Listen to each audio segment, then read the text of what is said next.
অনেক সুন্দর ফসলের মাঠ, সুন্দর ধান ফলন হয়েছে, আলহামদুলিল্লাহ।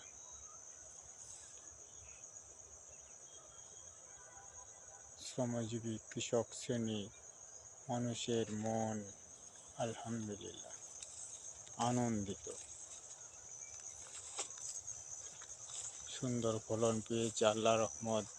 আল্লাহ রাব্বুল আলামিন আমাদেরকে সুন্দর ফলন দিয়েছে, খুব সুন্দর।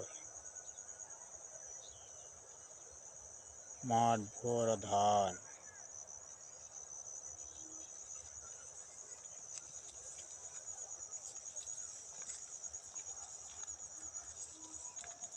সমস্ত মাঠ, ফসলের মাঠ লাল, যেন স্বর্ণ ছড়িয়ে ছিটিয়ে আছে আমাদের ফসলের ভূমিতে। আমাদের ফসলের মাটিতে সোনা ফলে, আলহামদুলিল্লাহ, লাল স্বর্ণ।